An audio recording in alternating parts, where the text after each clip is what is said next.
Welcome, Dr. James Beckett, Sports Card Insights. This is a 40th anniversary episode. Mike Payne contacted me and said he was doing an article on the 40 years of Beckett Baseball Card Monthly. Mike's a good friend and in charge of the editorial product for many years and does a great job. Has written books, great hobbyist as well as a great journalist. He interviewed me and I told him I might use some of it for my podcast. So I recorded it, edited it up because he'll have his article whenever they celebrate the 40th anniversary. It actually is November, but it may not be out for a while given the publishing deadlines. So thanks, Mike, and thanks sponsors, Topps Panini, Upper Deck, Heritage Auctions, Hug the Scott Auctions, Mike Stadium Sports Cards, Burbank Sports Cards, ComC.com, and especially all the different Beckett entities and all the great people that work there. 40 years, amazing milestone. You should definitely read the magazine when it comes out. I'm sure Mike will make it sound better than what I said, but it'll be fun to read that as well. So again, here it is. You brought aboard the magazine in late 84. What was your hope and what was your business plan when you launched? The milestones, the fall of 76, I announced my first price survey, which kind of put me on the map as somebody that was really going to try to get a handle on the relative pricing of cards. The spring of 79 was the book with Denny. That was a great ride that we had for a while. But then in the summer of 84 at the National there, in the middle of the National, I made my decision that I'm going for it with a magazine. And so the baseball magazine, the first one came out in November of 84. So I had the rest of that fall to get ready, and I had been expert witnessing, and I'd worked for a company, and I made a lot of money on that, but it was pretty intense at times. So I went from being an employee of the consulting firm to be contract, where I'd have a little bit more control over my hours. I still worked a lot of hours. I still burned my candle at both ends. That fall, my first step was to really get into personal publishing in a deeper way of how I was going to be able to turn this. I'd been to some typesetters, and they said, if you bring it to us, if you bring us chicken scratch, you're not going to be able to afford a price guide that we've got to enter in and the proofreading and the deadlines and all that. So you've got to figure out a way to turnkey this thing. So I wound up having to create kind of a HTML, a markup language that would take the digital files, which were floppy disks in those days, and then they would be readable by some of these typesetting places that could read the markup language and turn it into pages. And then we paste it up and all that. So I had to contemplate that in the fall of 84 so that when November came and probably took it to the printer in October sometime, that was amazing. It actually turned into a price guide magazine.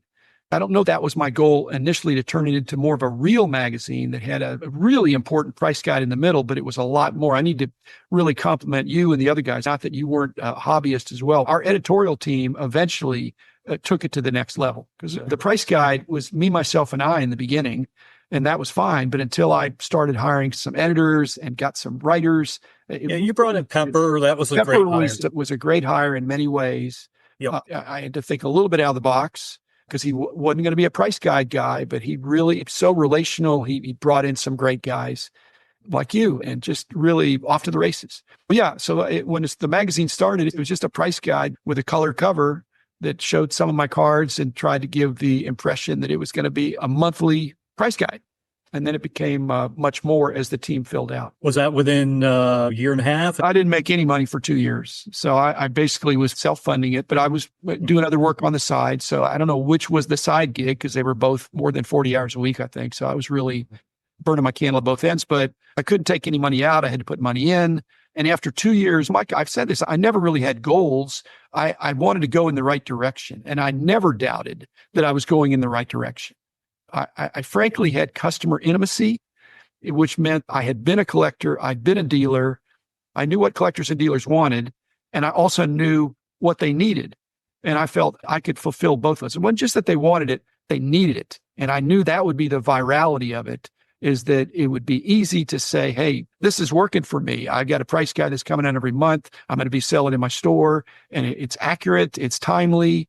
And it became a focal point for a lot of these LCS. How did you go around or go about marketing your creation at the beginning where you were out there by yourself? When I do my pro bono consulting, I consult a lot on marketing and sales and promotions and things like that. In my hobby life, I've done the opposite. A product guy. I'm not marketing and sales. I'm not going to try to talk anybody into anything. I'm going to try to build the best mousetrap. I'm going to try to put an excellent product out there. Like I said, it was what people wanted. It was what people needed, collectors and dealers. I had a mailing list of about 1,500 people in the hobby. And I sent out to them, and it was just a kind of a one-pager. Hey, I'm starting a magazine, a price guide. Do you want to subscribe? Do you want to get some bulk copies? And I got about 40% response, which is pretty crazy. One letter that was, and me, no marketing, no frills. It was just a one-pager that fill out at the bottom if you wanted. There was no credit check or anything. So I got 600 yeses. And I'd have been dead in the water if it had been 600 people that were collectors. But it was 200 people that were collectors and 400 that were dealers. Right. And the 400 dealers each got 15 or more copies. So we got up to almost 10,000 copies just on that first mailer. Yeah. I never did any follow-up from that other than I was at the shows and I talked to people, but I wasn't trying to talk anybody into anything. I was trying to get good feedback to make each magazine a little better than the one before. And I think people saw that. And as the team filled out, then we did have some time for some marketing and sales efforts. But from when you were there, we were more about customer service than we were about sales. We were. Because if we put on a good product and service it well, answer their questions, and we didn't do a lot of credit checking, we made it easy. We lowered the hurdles for dealers to be able to resell our product with kind of no risk because it was consignment. If they didn't sell them, they could send it back. Now they send a whole copy back, which kept them honest, but they made good money. And they had increased store traffic on the days when the magazines came out. So that was the marketing plan, Mike, was to make it so that not an eighth grader, but somebody could easily see what was going on. There was no catch. In fact, it was almost too good to be true, except that if it had been a smaller markup, but they could literally double their money. And so they joyfully signed up, and collectors told their friends and things like that. Eventually, we got tens of thousands of subscribers, hundreds of thousands, and hundreds of thousands of not dealers, but dealer copies going out. I can remember having a celebratory cigar with Pepper and Fred Reed when we printed 1 million baseball magazines in a month. I had been there maybe a year. I look back on that now and think, my goodness, 1 million baseball magazines a month is unheard of. I'm not saying you guys jinxed it, but that kind of was the peak, Mike. 1994 didn't help us much. I know. I'm not blaming anybody, but that's one of the reasons why I think basically we're really blessed to catch a wave. We worked really hard, but the different magazines all pretty much blossomed. But when I was doing bonuses at the end of the year, I couldn't really say I've got to give a bigger bonus to baseball because they did better. Like you said, in 94, 95, they did worse, no fault of their own. And so I think we still did bonuses in trying to give bonuses every single year because people were working hard. And as long as we were profitable, now the level we were profitable had to do with, say, other factors. Yeah. But the people we brought on saw what needed to be done and did it. And if they weren't self-starters, they weren't going to be that successful. But there was plenty of work to do, a lot of esprit de corps, and we pitched in and got it done from the get-go. Yeah, I really liked the people I worked with in that era. They're friends of mine. I still communicate with Pepper every few weeks. Had lunch with Rudy Klanick lately. Yeah, I keep in touch with those guys that meant something to the growth of the company and means something to me personally. It's all because of Beckett. It's still paying dividends for me. It's just a lot of good memories. But things change. Most of the people you're talking about are not there. No, they've gone on to the things. When people left our company, they weren't necessarily going to work for competitors. If they were going in the industry, I was happy for them. I had started the company as a side gig. Who am I to say, hey, you can't do what I did? So the guys who went to work for other things that they perceived was a better fit. In some cases, they were a little bittersweet because I always wanted loyalty, but I didn't want extreme loyalty to a fault. Their first loyalty is to their family. Yeah. And I don't know if they were making more money necessarily, but they just saw an opportunity to make a change they thought would be beneficial to their family. And like Chris Calandro and Randall Calvert, they started their own companies and I was happy for them. I missed them. Omar Mediano, same thing, but that he could still come back and freelance and do stuff. And like you're saying about Rudy and Pepper, they're still extended family. Yeah, absolutely. Tell me about the last 40 years with your name as a brand. It's been like that since early 80s, late 70s. Do you ever just look back and think, wow, things worked out?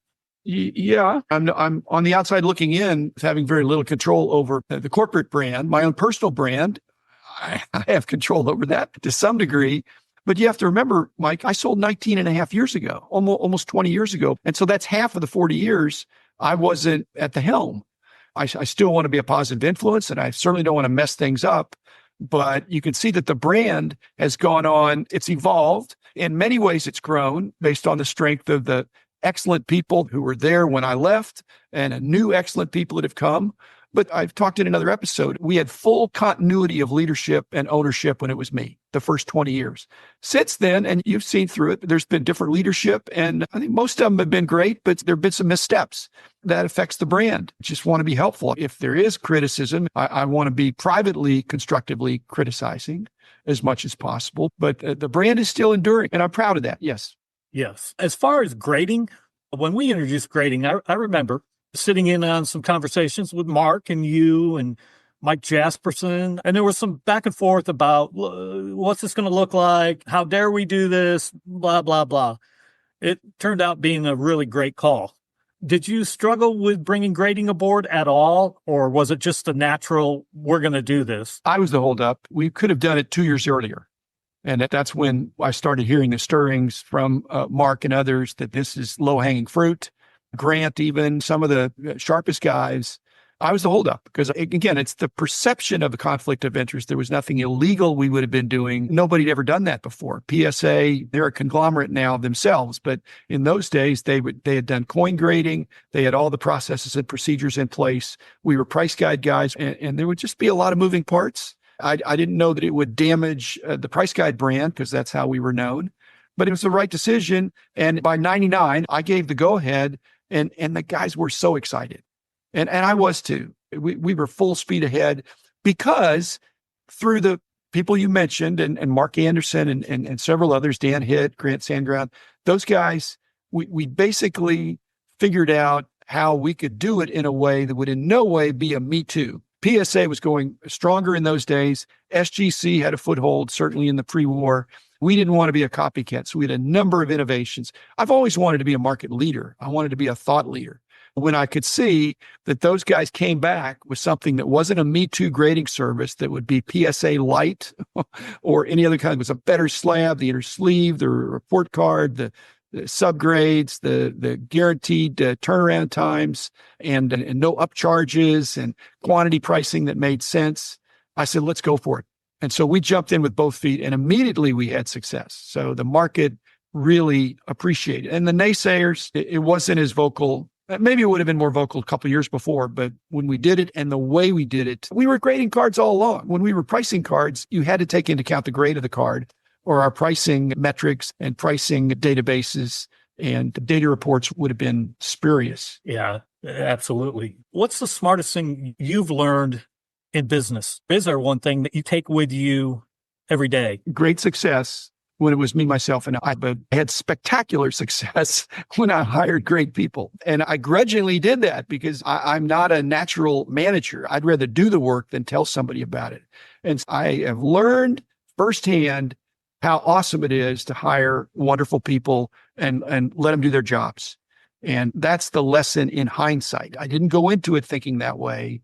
Other things I learned from Denny Eckes, no free samples. We never did free samples. Quantity pricing, no special deals. Copied that from Denny, and that was helpful. Where I departed from Denny and departed from most people is, which again, kids, don't try this at home. It only works for high margin products. But if you have a high margin product, you can get away with easy credit when you have a high margin product, because if they don't pay for it, you didn't have a slim margin on it and get burned. And so we had really easy credit. We signed them up. Now, if they didn't pay, we cut them off. And in some cases, they try to circumvent, do an end around. But the easy credit was really appreciated by the mom and pops who already were getting squeezed by the card companies. I'd been a card shop owner. I knew the cash flow of certain times, and we just completely bypassed that. You can't do that in every industry, but this is a crazy industry where if you don't sell your inventory, it appreciates in value. And if you raise your prices, you actually sell more. If you discount too heavily, people want to say, what's wrong with it? But the problems the company has had, to the extent they've had problems, is they have not understood the customer very well. And guys like you, I think, do understand the customer. That's another thing I learned, is that when you have people that are closer to the action than you are, and have the passion and have the knowledge, you need to listen to them.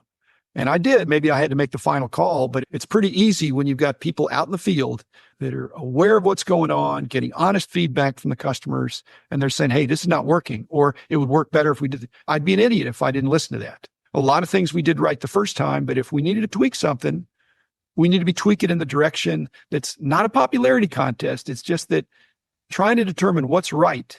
It's not a guessing game. I believe it's expert driven, but you just can't be rigid. Yeah. The last couple of years, we lost our way with the customer.